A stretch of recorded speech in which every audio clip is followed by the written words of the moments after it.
أعوذ بالله من الشيطان الرجيم بسم الله الرحمن الرحيم رب اشرح لي صدري ويسر لي أمري واحلل عقدة من لساني يفقهوا قولي رب زدني علما بسم الله الرحمن الرحيم.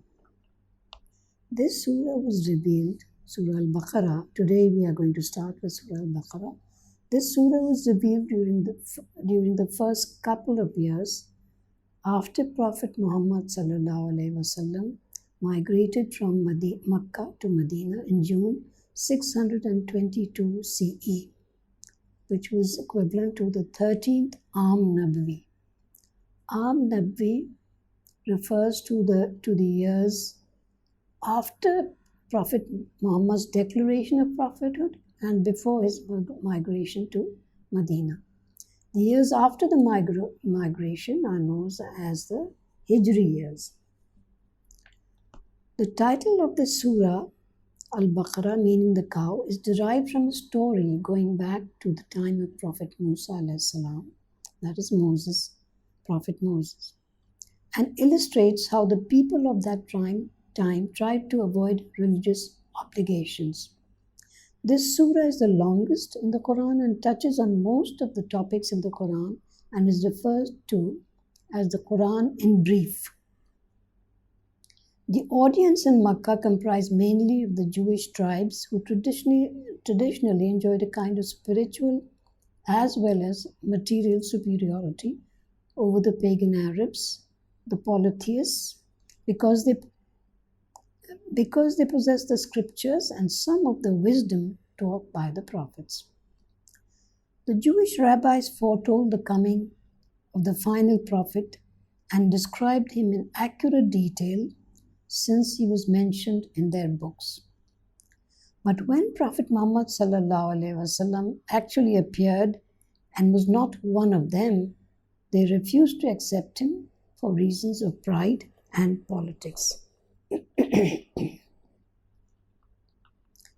During the first about 16 or 17 or so months in Medina, the Muslims were asked to say their prayers facing towards Jerusalem. The Jews thought the Prophet ﷺ had an ulterior motive.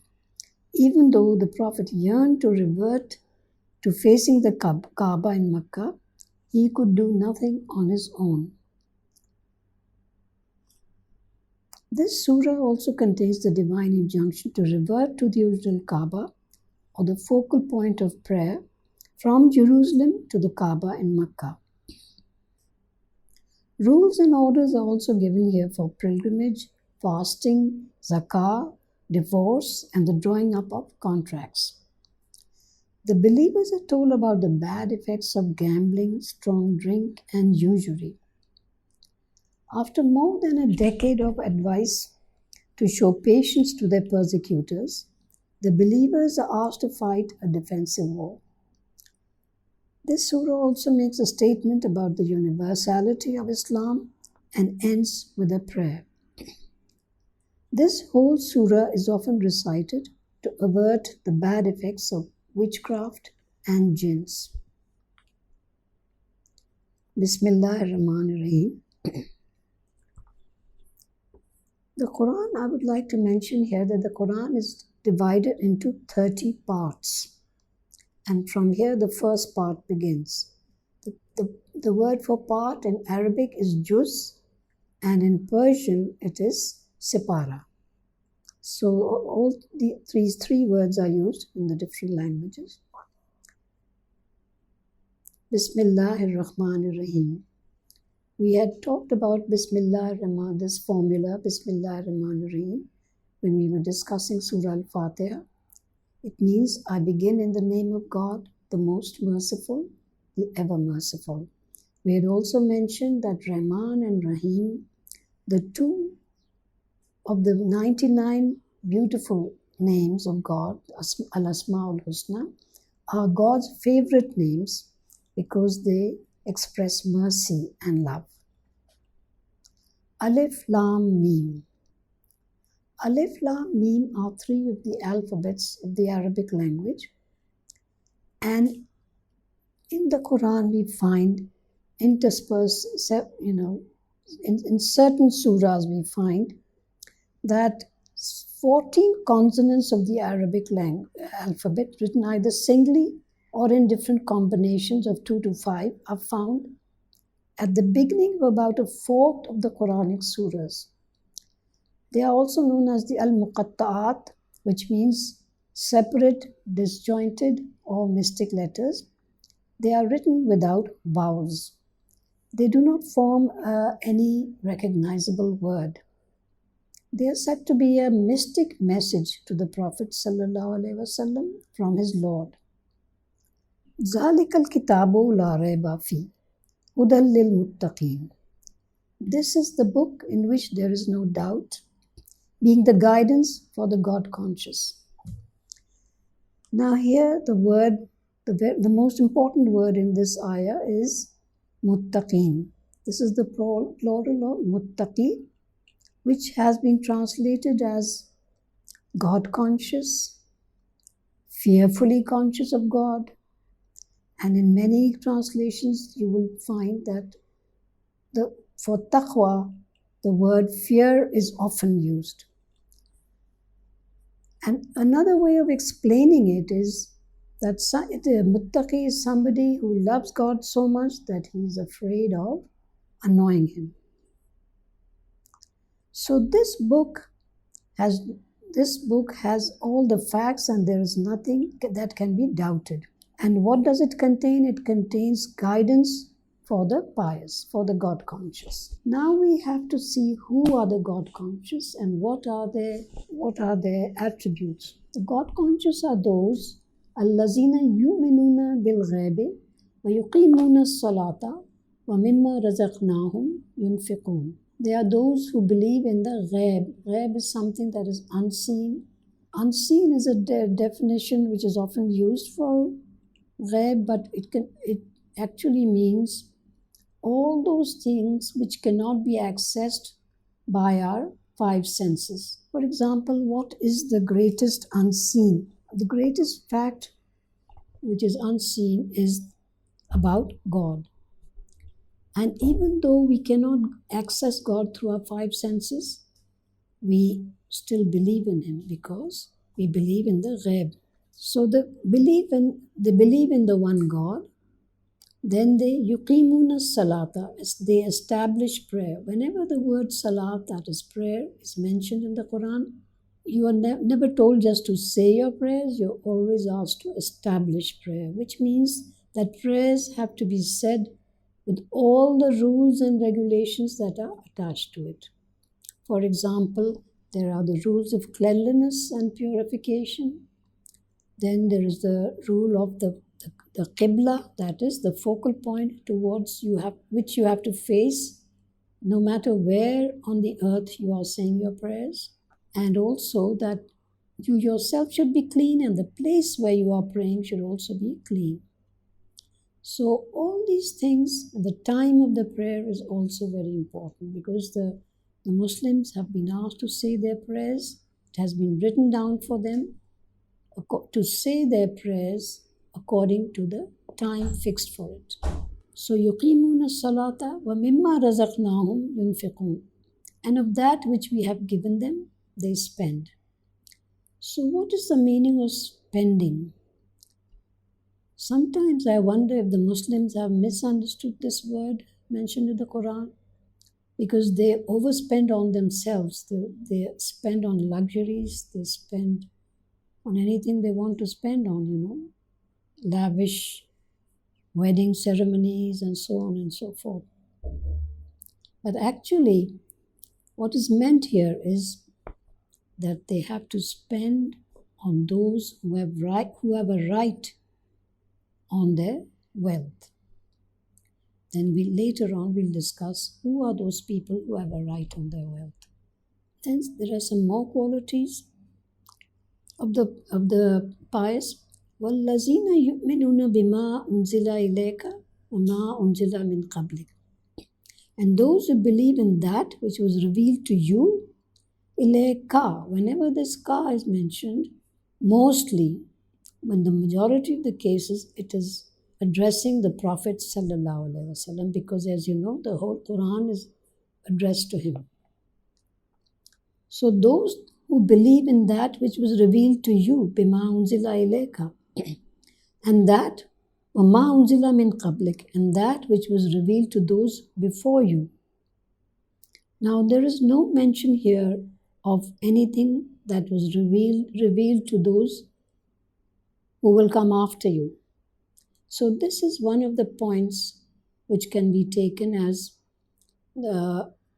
as mentioning the Prophet sallallahu alaihi wasallam as being the final prophet. So that which was revealed to you, that means the Quran, and that which was revealed to those before you, we don't know about all the other books, but we know about the Bible, which contains the Torah and the Injil and the Psalms of David. So we know about these, but we don't know about the other books. And there are going to be no books after them. And those who are sure of the hereafter, that means وَبِالْآخِرَةِ هُمْ يُوقِنُونَ, that means they believe in the akhirah or the hereafter. So what is we mentioned this in connection with Surah Al-Fatiha, that in the everlasting hereafter, if you believe in the everlasting hereafter, then you are going to control your actions and deeds in this world. But somebody who does not believe in it will not bother about restraining himself, about following all the rules and regulations that have been given to us by our prophets. أُولَٰئِكَ عَلَىٰ هُدًى مِّن رَبِّهِمْ وَأُولَٰئِكَ هُمُ الْمُفْلِحُونَ. They are on right guidance from their Lord, and they are the ones who will be successful. So the pious or the God conscious for whom this book has been revealed are the ones who will be successful in the everlasting hereafter. And the best examples of the pious are the companions of the Prophet. إِنَّ الَّذِينَ كَفَرُوا سَوَاءٌ عَلَيْهِمْ أَأَنذَرْتَهُمْ أَمْ لَمْ تُنذِرْهُمْ لَا يُؤْمِنُونَ. As for the unbelievers, the kafaru, who denied whom? Denied the prophets, denied the existence of God, denied the angels, denied heaven and hell, and denied everything else that the prophets taught, especially about the hereafter. So, inna allazina kafaru sawaun alayhim anzartum am lam tunzirum. As for the unbelievers, it is the same for them, whether you warn them or not. They will not believe. For whom la yu'minun, they will not believe. Khatamallahu ala qulubihim wa la sam'ihim wa ala absarihim ghishawatum wa lahum azabun azim. So God has sealed their hearts. Khatama means sealed. Ala qulubihim, there is a seal on their hearts, and ala sam'ihim, that is on their ears. So even if they hear the truth, they cannot understand it. And on their eyes is a curtain. For them is a great punishment. Now here the question arises, if somebody has been doomed by God by sealing his heart and ears and eyes, and there's a curtain on the eyes, he cannot see the truth, then why is that person to be blamed? The answer is that this happens only after the time limit that has been given, the reprieve that has been given to this person is over. He's given many chances, and once he exceeds that limit, then all these things come into action because of the continuous denial of all his signs. وَمِنَ النَّاسِ مَن يَقُولُ آمَنَّا بِاللَّهِ وَبِالْيَوْمِ الْآخِرِ وَمَا هُمْ بِمُؤْمِنِينَ. And there are some who say, we believe in God and the last day, but they do not believe. So who are these people? These are the hypocrites. So verses 8 up to 20 of this surah are mostly about the hypocrites. You see, you will not find mention of the hypocrites in the Makki surahs, because during the Makki period there were no hypocrites. But in Medina, when the Muslims started becoming stronger and the numbers started increasing, A new class of people came up who either were Jews or they were Christians or they were polytheists, but they declared that they had accepted Islam. And they started joining the Muslims in all their rituals and their prayers and all the activities. And one motive was to penetrate this group and then to say, no, we didn't find it to be satisfactory. We found this wrong with it and we found that wrong with it. And so that you could also get some of the believers to leave their faith.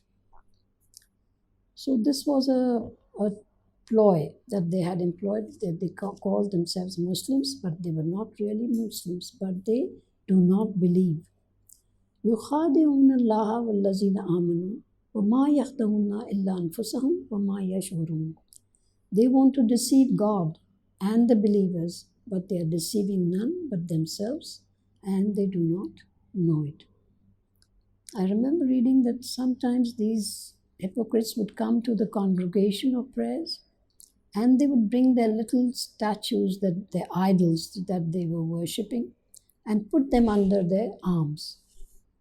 So this is the reason why later this injunction was given to say Allahu Akbar by raising your arm, so that if they had a hidden statue, that would fall down. Of course, they thought they were spoiling the prayers of all the people by bringing a statue there, but they were not trying. They were not really succeeding in this. All they were doing was that they were deceiving themselves. في قلوبهم مرض فزادهم الله مرضا ولهم عذاب أليم بما كانوا يكسبون. The illness in their hearts is increased by God. For them is a painful punishment. Why? Because they denied. Bima kanu yaksibun, because they denied. So what kind of illness is there in their hearts? They do not have a heart problem. They do not have a cardiovascular problem. But this is a spiritual illness. It is the death of the soul.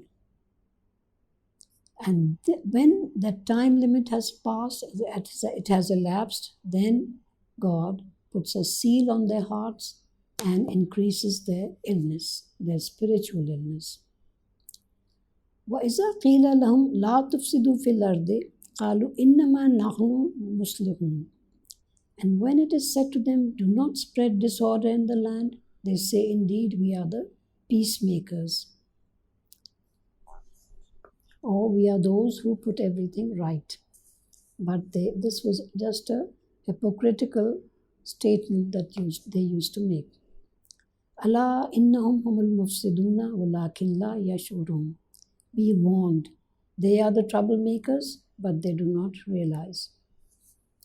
وَإِذَا قِيلَ لَهُمْ آمِنُوا كَمَا آمَنَ النَّاسُ قَالُوا أَنُؤْمِنُ كَمَا آمَنَ السُّفَهَاءُ أَلَا إِنَّهُمْ هُمُ السُّفَهَاءُ وَلَكِنْ لَا يَعْلَمُونَ. When they are asked to believe as people do, they say, shall we believe the way fools do? So they thought it was a foolish thing to believe in God and the Prophet and everything that he taught. Actually, they are the fools, but they do not know it, because they are losing this chance they have of coming to faith and then being admitted into paradise. وَإِذَا لَقُوا الَّذِينَ آمَنُوا قَالُوا آمَنَّا وَإِذَا خَلَوْا إِلَى شَيَاطِينِهِمْ قَالُوا إِنَّا مَعَكُمْ إِنَّمَا نَحْنُ مُسْتَهْزِئُونَ. When they meet the believers, they say, we believe. When they are alone with their devilish companions, they say, actually, we are with you. We were only joking. So this is how they were being hypocrites, that in front of the believers, they said, we are believers. In front of their own groups, they said, we are not believers. Allahu yastahzi'u bihim wa yamudduhum fi tughyanihim ya'mahun. God turns the joke on them and lets them wander blindly in their rebellion. Lets them wander blindly in their rebellion. This is a way of expressing the fact that God does not turn anyone away from his path, but he lets them lest them take the wrong path if they really want to, and if they persist. أولئك الذين اشتروا الضلالة بالهدى فما ربحت تجارتهم وما كانوا مهتدين. They are the ones who took error in exchange for right guidance. This deal was not profitable for them, for they were misguided. The tijarat that they did, the business that they did, or the deal that they struck was not profitable for them, just because of their misguidance. مثلهم كمثل الذي استوقد نارا فلما أضاءت ما حوله ذهب الله بنورهم وتركهم في ظلمات لا يبصرون. They are like the ones who lighted a fire, and when the surroundings were lit up, God took away their light and left them in the darkness, unable to see. Summun bukmun umyun fahum la yarjun. They are the deaf, dumb, and blind, and will not turn back. So who are these people who are deaf, dumb, and blind? You see, because they can see with their physical eyes, they can speak with their physical tongue, and they can hear with their ears. So why have they been called summun bukmun umyun, deaf, dumb, and blind? This is because spiritually they are deaf, dumb, and blind. When they see the truth, they can't see it. They can't see, and when they have to speak the truth, they become deaf, and also when they have to speak the truth, they become dumb. When they hear the truth, they become deaf. So that is why they have been called summun bukmun umyun. They are deaf, dumb, and blind, spiritually deaf, dumb, and blind. Or kasayyibin minas samai fiha zulumatun wa radun wa barq. Or like the heavy rain from the sky, in which there is darkness, zulumat, darkness, rad is thunder, and barq is lightning. That they put their fingers to their ears, yaj'aluna asabi'ahum fi azanihim min as-sawa'iqi hazar al-maut. Wallahu muhitum bil kafirin. So, like the heavy rain from the sky, in which there is darkness and thunder and lightning, that they put their fingers to their ears. Disturbed by the sound, they fear death. God has surrounded them completely. Yakadul barqu yakhtafu absarahum kullama ada lahum mashaw fihi wa iza azlama alayhim qamu walau sha'a Allahu lazahaba bisamihim wa absarihim inna Allaha ala kulli shay'in qadir. The lightning is about to take away their sight. Whenever it lightens up for them, they start walking, and whenever darkness descends, they are left standing.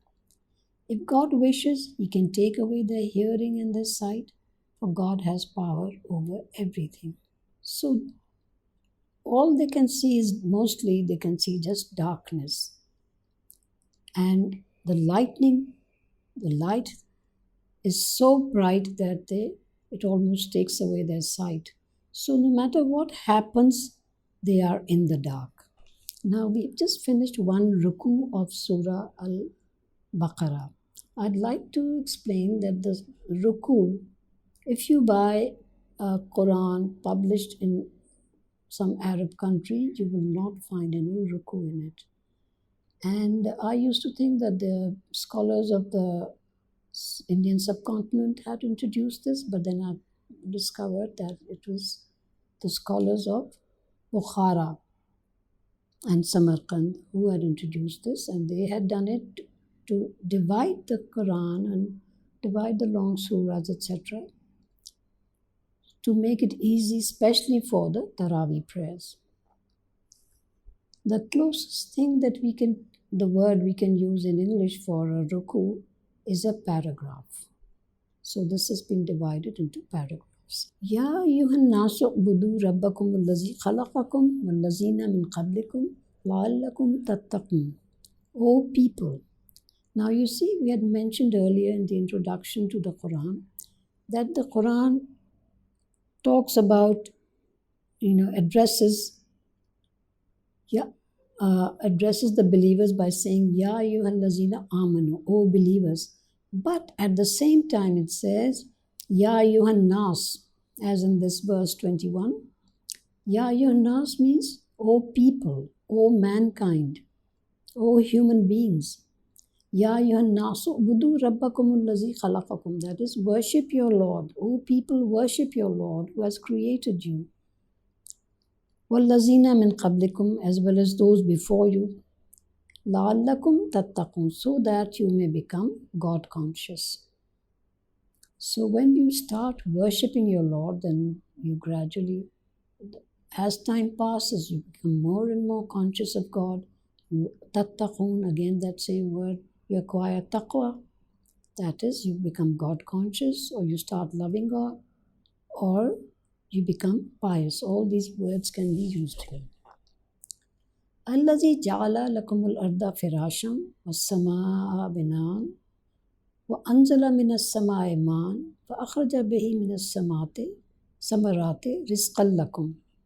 He made the earth for you a bed. Firashan is like a bed or bedding, and the sky a roof, and sent forth rain from the sky.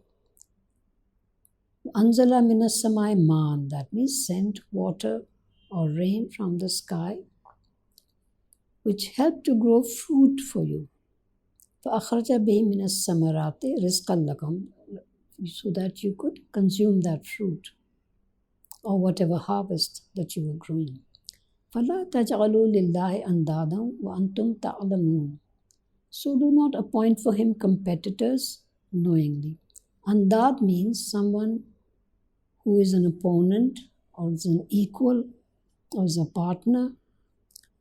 So this andad or is the word which is the key to what we have to avoid. The greatest sin that has been mentioned in the Quran is polytheism or shirk or appointing partners to God. And the same thing is being mentioned here with a different word, but the word andad, the singular is nadun, which means opponent. So do not, because there are some people who worship, even in Makkah at that time, the pagans of Makkah, the polytheists, did talk about Allah, because this Kaaba had been in Makkah had been built first by Hazrat Adam alayhi salam, and then by reconstructed by Hazrat Ibrahim alayhi salam along with his son Ismail alayhi salam. So they were familiar with the word, and the Kaaba was made for the worship of the one God, Allah. This is the reason why they were familiar with the word, and they also sometimes used it. But their main interest was the 360 idols or statues which surrounded the Kaaba at the time when the Prophet announced his prophethood. So here we are told, do not appoint for him competitors knowingly. That means if somebody has never been given the concept of monotheism, that person could be forgiven maybe. But if you are aware of this and you still deny, then it's a major sin. It's the most major of the major sins. وَإِن كُنْتُمْ فِي رَيْبٍ مِّمَّا نَزَّلْنَا عَلَىٰ عَبْدِنَا فَأْتُوا بِسُورَةٍ مِّن مِّثْلِهِ وَادْعُوا شُهَدَاءَكُم مِّن دُونِ اللَّهِ إِن كُنتُمْ صَادِقِينَ. If you are in doubt about what we have revealed to our devotee, then bring a surah like this and call your witnesses besides God if you think you are right. So this is the first time this challenge that we had talked about earlier is being mentioned here, that if you do not believe that this Quran was revealed to the Prophet sallallahu alaihi wasallam from God through Angel Jibrail, then let us see if you are capable of doing the same thing. Compose a surah like this. There were a lot of good writers and poets in Makkah at that time. So this was a challenge thrown to them. Bring a surah like this and let us see how it compares. This challenge is repeated in several places in the Quran, and this challenge is valid to this day because it has never been successfully taken up. And it is believed that the miracles of all the other prophets were time bound, and the miracles died with those prophets. But the Quran is a living miracle, and it has survived in its original pristine form for over 14 centuries and is expected to last till the end of time. And as I had also mentioned earlier in the introduction, that even though the Prophet spoke, we heard the Quran from the mouth of the Prophet. And we heard the Hadith also from the mouth of the Prophet. Even then, both the style of both is very different, and one can easily distinguish between the two styles. So this is also a proof that the Quran is unique in style and is the word of God. It is inimitable. فَإِن لَمْ تَفْعَلُوا فَلَنْ تَفْعَلُوا فَاتَّقُوا النَّارَ الَّتِي وَقُودُهَا النَّاسُ وَالْحِجَارَةُ أُعِدَّتْ لِلْكَافِرِينَ.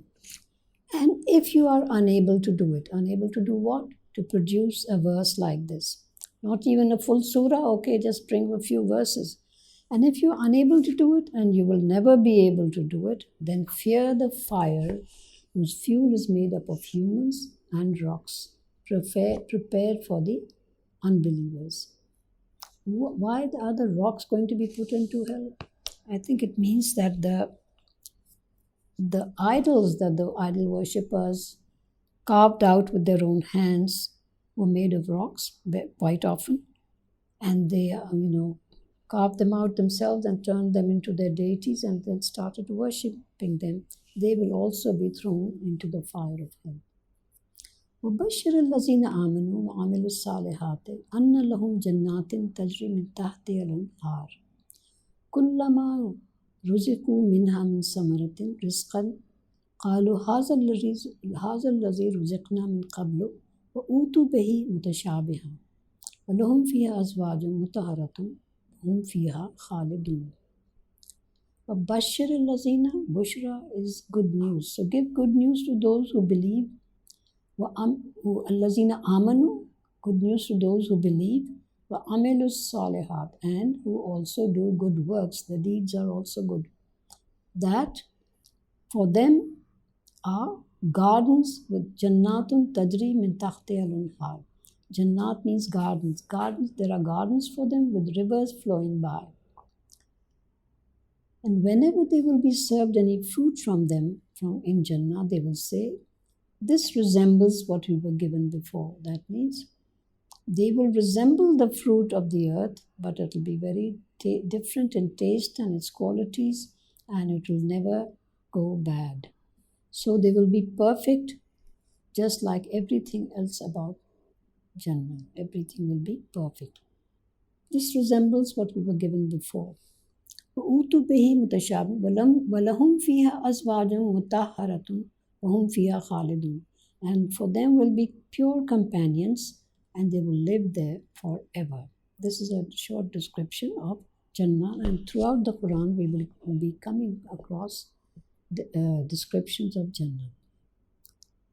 Now here is a very important phrase, وَلَهُمْ فِيهَا أَزْوَاجٌ مُطَهَّرَةٌ.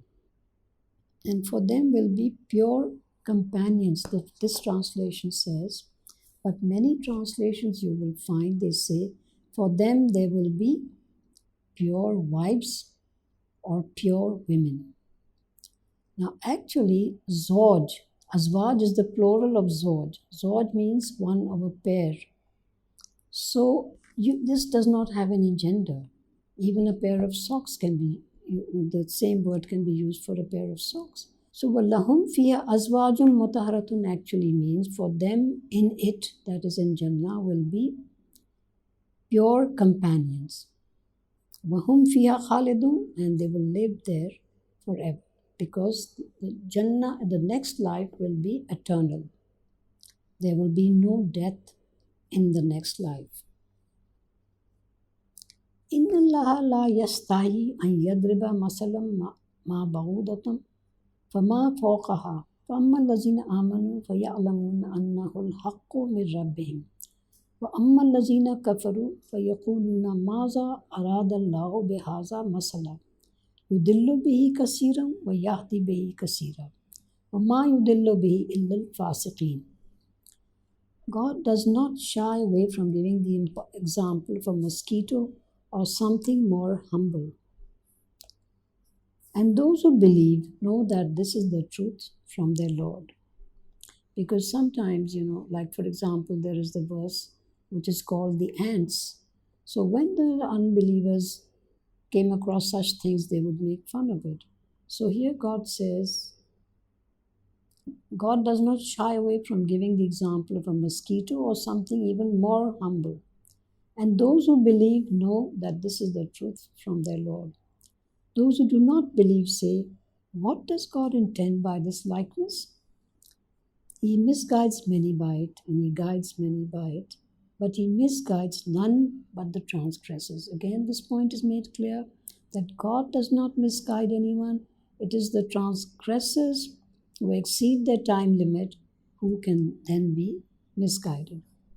الذين ينقضون عهد الله من بعد ميثاقه ويقطعون ما أمر الله به أن يوصل ويفسدون في الأرض أولئك هم الخاسرون. Those who break their promise with God after securing it and keep destroying that which God has ordered to be kept intact and keep spreading disorder in the land, they will be the losers.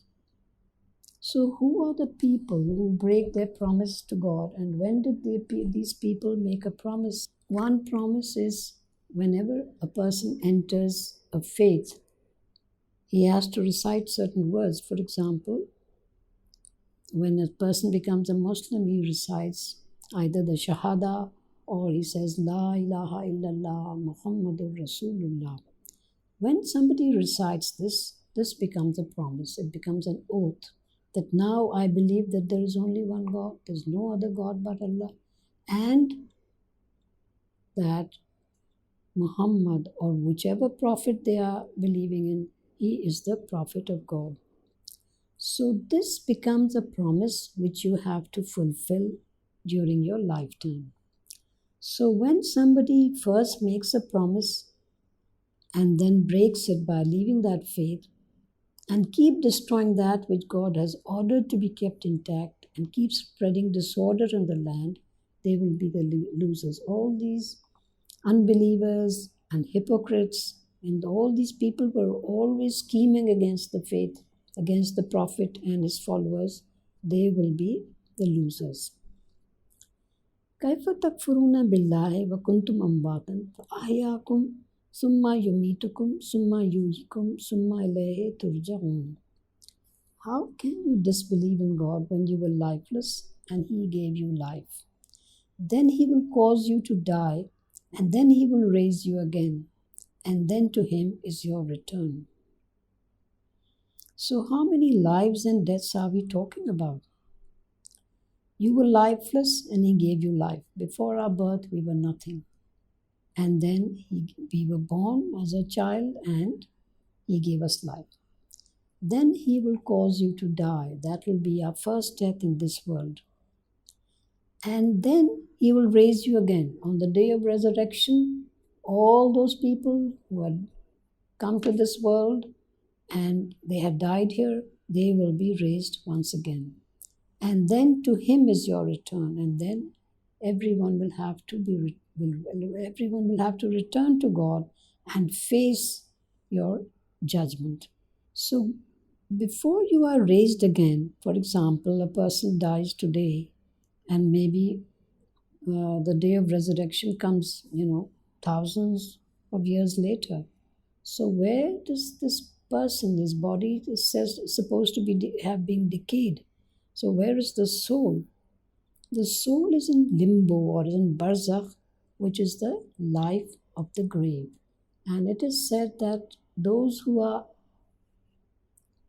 destined for heaven, they start feeling the breeze of heaven coming towards them, even in the life of the grave or in barzakh. هو الذي خلق لكم ما في الأرض جميعا ثم استوى إلى السماء فسواهن سبع سماوات وهو بكل شيء عليم. He is the one who created for you all that is on the earth. How can we say that everything has been created for us? Everything on the earth has been created for us. Because the Quran says, according to the sequence of the creation, it seems that God created the whole universe and everything that in it was meant to be for human beings. Then he turned his attention towards the sky and designed it as seven heavens, for he knows everything. Now, there is a very tricky problem because Muslims don't want to believe in the theory of evolution. But when you look at this, and also as we go on reading, just bear with me, as we go on reading, you will realize that God created the universe in stages. In fact, you will find this mentioned several times that life was created from water. And naturally, if life is created from water, first the water creatures will be created, just as the theory of evolution says that a single-celled amoeba was created, and so on and so forth. And all the creatures were created, except that in the end, the theory of evolution says that human beings were created in this world, but God says that I created Adam with my own two hands. And after he had created Adam, had not put life into him, then he told the angels that he was going to create a Khalifa for this world. Khalifa is an assistant, somebody who carries out. Yes, Caliph in English, Khalifa, or vicegerent, somebody who's going to be to act on his behalf. So as we go on, we'll understand this point more fully. وَإِذْ قَالَ رَبُّكَ لِلْمَلَائِكَةِ إِنِّي جَاعِلٌ فِي الْأَرْضِ خَلِيفَةً. Here it is. Remember when your Lord said to the angels, I'm going to appoint a vicegerent on earth. So vicegerent is the Khalifa who deputizes for a higher authority, represents him and follows all the laws and instructions given to him. So this is what human beings are supposed to do. But this is exactly what they don't do. Even if they were Muslim kings, most of them didn't really think that they were Khalifas on earth. They just thought of themselves as being all-powerful. And there many, many kings have passed in the past who also called themselves gods. Because just the worldly kingdom was not sufficient for them. They wanted their followers, the people of their nation, to even call them God and worship them. There is the classic example of Pharaoh, who said, there is no other God for you except for me. So when the Lord said to the angels, I'm going to appoint a vicegerent on earth, then they replied, are you going to appoint one in it who will destroy the peace and shed blood? Although we glorify you, singing your praises and sanctifying you. He replied, indeed, I know that which you do not know. So even the angels at that time knew that human beings will come and spread disorder in the land. They will destroy the peace of the world. They will shed blood. And the angels said, we do nothing but glorify you. We sing your praises. We do your nusabbihu bihamdika wa nuqaddisu laka. That means we glorify you, we sing your praises, and we sanctify you. But God said, indeed, I know that which you do not know. And then what happened? وَعَلَّمَ آدَمَ الْأَسْمَاءَ كُلَّهَا ثُمَّ عَرَضَهُمْ عَلَى الْمَلَائِكَةِ فَقَالَ أَنْبِئُونِي بِأَسْمَاءِ هَؤُلَاءِ إِن كُنتُمْ صَادِقِينَ. Then God gave Adam the knowledge of the names of everything and presented him to the angels and said to them, That is said to the angels, now tell me about the names of all these things if you think you are right. So by names here, many uh, many scholars have interpreted differently. Some think it is the knowledge of, it is just knowledge of the world, all the things that happen in the world or will happen in the world. Maybe it was historical knowledge, maybe it was scientific knowledge, but some scholars think it was the knowledge of the attributes of God, that is the Al-Asma al-Husna, because the attributes of the creation are based on the attributes of God. Even though to a very small extent, human beings can just take just a little bit of the qualities, that the attributes that God possesses. In fact, Imam Ghazali says that, for example, he gives the example, if you start reciting Ya Rahmanu, Ya Rahimu, or even just one of these words, then you will start becoming more merciful in your nature. And God would also become more merciful to you. And so you will be able to take a little part of your share of that attribute. So, as I said, many scholars think that the ilm or the knowledge that was given to Adam was of the Asma al-Husna. So then, after he had taught Adam all this, given him all this knowledge, then he turned to the angels and said, now you tell me about this knowledge. Tell me, what are these names? What do they mean? And the angels, of course, did not have this kind of knowledge. The most prominent quality of the angels was submission and praise, singing the praises of God. And they would just carry out every order at once that was given to them by God. So God said to the angels, فَقَالَ أَنْبِئُونِي بِأَسْمَاءِ هَؤُلَاءِ إِن كُنْتُمْ صَادِقِينَ. Now tell me about these names of all these things if you think you are right. If you think that this Adam that I have created and all his children who will inhabit the earth, if they are not good enough, if they will simply destroy the peace in the world and keep shedding blood, then if you think you are more superior, tell me what is the knowledge that Adam has. And they said, glory be to you. قالوا سبحانك لا علم لنا إلا ما علمتنا إنك أنت العليم الحكيم. That is, they said, glory be to you. We have no knowledge except what you have taught us. Indeed, you are the all-knowing, the all-wise. قال يا آدم أنبئهم بأسمائهم فلما أنبأهم بأسمائهم قال ألم أقل لكم إني أعلم غيب السماوات والأرض وأعلم ما تبدون وما كنتم تكتمون. Then God turned to Adam and said, Adam, give them the knowledge of the names. Then when he had informed them about the knowledge of the names, God said, did I not tell you that I am well aware of the secrets of the heavens and the earth, and I am well aware of what you reveal and what you conceal. So now the angels know that they are not the most superior creatures in the world. So one thing we have to learn, one thing we have to remember is, and also it also becomes a great responsibility for mothers, that human beings, when they are born, they have a blank mind. A little baby has no knowledge of what his surroundings mean. And gradually the mother keeps nourishing him and nurturing him and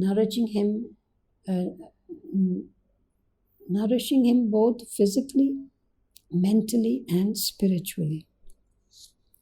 So the human being is not born as a human being. He has to be bred. He has to be brought up as a human being. I remember the case of a wolf child, a wolf girl.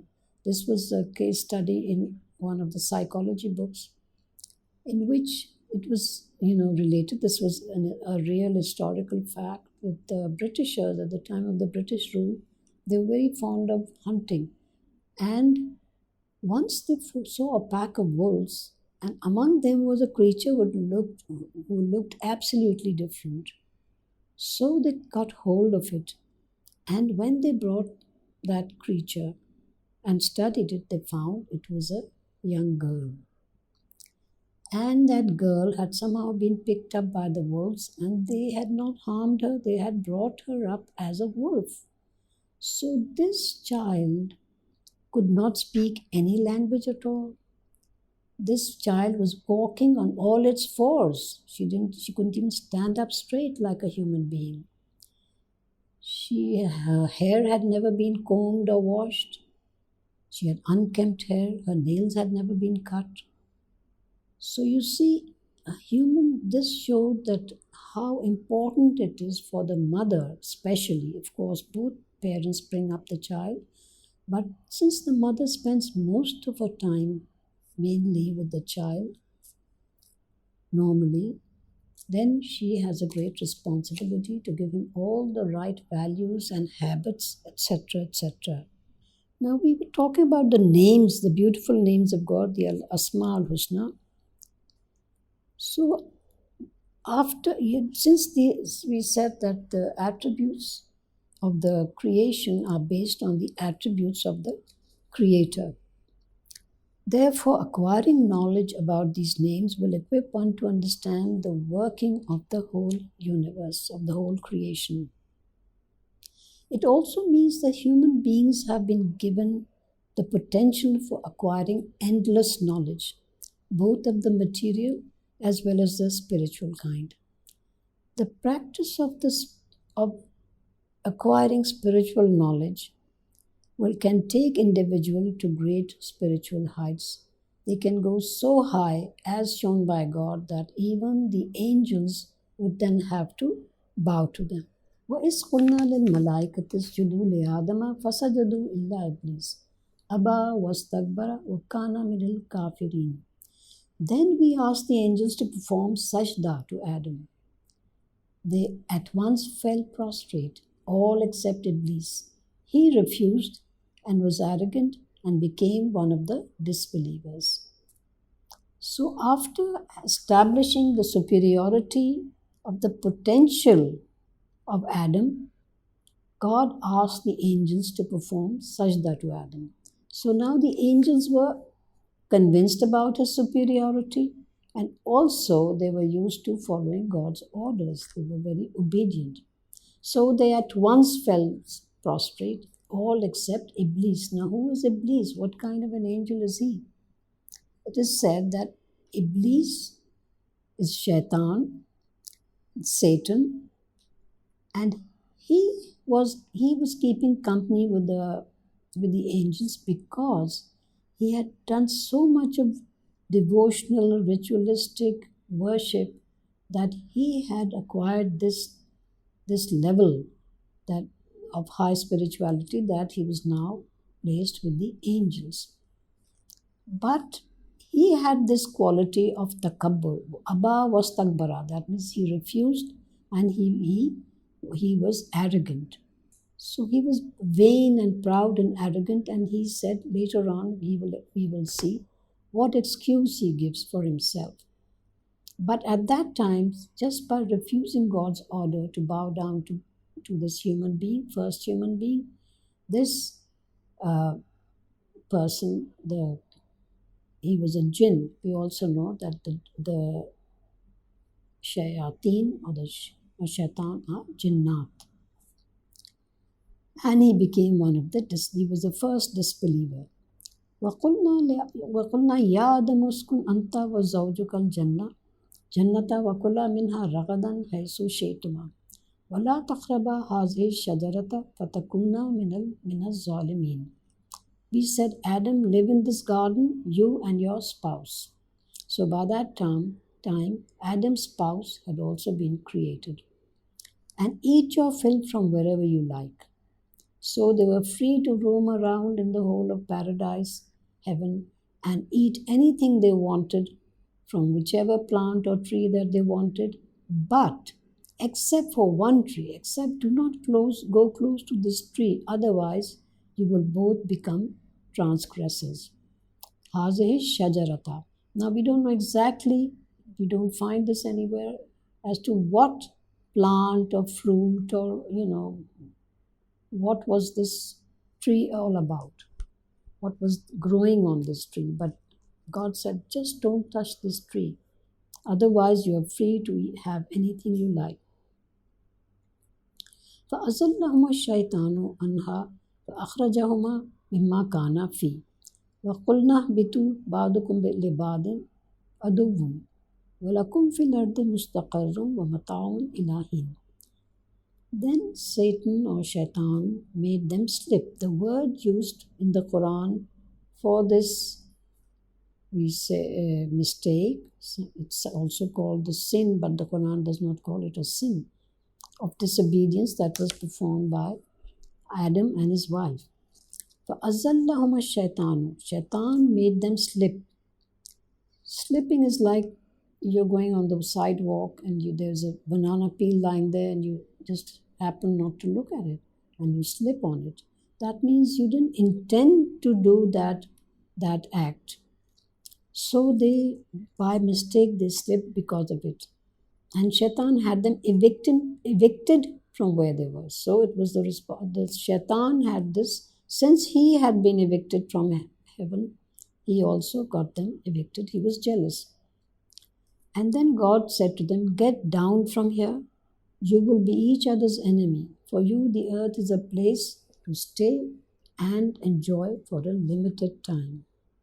Now, another point that is made clear here, that the Shaitan was made to be was present with the angels at the time when the angels were asked to perform sajda to Adam. So this means that if human beings, if they they believe in God, they believe in the Prophet, and they believe in all the things that the Prophet said, and they also practice those things, then they can acquire they have the potential, they can acquire the stage where all the angels and even the jinns would have to prostrate to them. But what are human beings doing? They are making idols with their own hands and worshipping them, going down, prostrating in front of those idols which they have made with their own hands. When God has given them such great potential, that means human beings are not aware of their own potential. فَتَلَقَّى آدَمُ مِنْ رَبِّهِ كَلِمَاتٍ فَتَابَ عَلَيْهِ إِنَّهُ هُوَ التَّوَّابُ الرَّحِيمُ. Then Adam learned the words of apology from his Lord, and God forgave him. No doubt, He's the most forgiving, the ever merciful. One little point that we should pick up from this last verse, number 36, that the word used for Adam and his wife is in the dual number. فَأَزَلَّهُمَا الشَّيْطَانُ. In most languages, you have a singular and a plural, but in Arabic, you have a singular, a dual, and a plural. Dual is when it refers to two people. Azallahuma means that both of them. So Shaitan made both of them slip because of it and had them evicted from where they were. So that means Adam's wife, Bibi Hawa, this name we do not find in the Quran, has not been blamed for this fall from paradise. Both have been accused equally. Both are held responsible. So, and they are both asked to get down from here, that means go down to the earth from heaven, because God is displeased with them. So then, of course, Hazrat Adam alayhi salam was very remorseful. He was very unhappy that he had disobeyed God. You see the difference between Adam and the Shaitan? Shaitan is supposed to be made from the essence of fire. He has shayateen or jannat have a fiery nature. And here, Shaitan displayed this fiery nature, even though the jinnat can also be following any religion and they can be good and bad just like human beings and they can be followers of any religion. But Shaitan here was a rebel and he displayed this fiery nature. He was arrogant and proud and vain, and he said, I'm not going to make, later on we will read, I'm not going to prostrate, do sajda to this creature that you made out of stinking clay.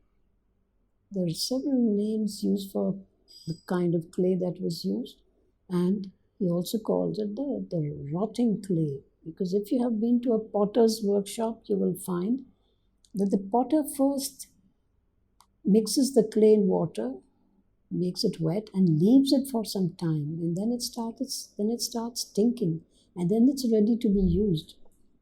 So these are the derogatory words that Shaitan uses for human beings, that you made him out of this rotting clay. But Adam was made of clay, so he had this cool temperament, and he was also apologetic. فَتَلَقَّى آدَمَ مِنْ رَبِّهِ كَلِمَاتٍ فَتَابَ عَلَيْهِ إِنَّهُ هُوَ التَّوَّابُ الرَّحِيمُ. So Adam learned the word of apology from his Lord, and God forgave him. This we find in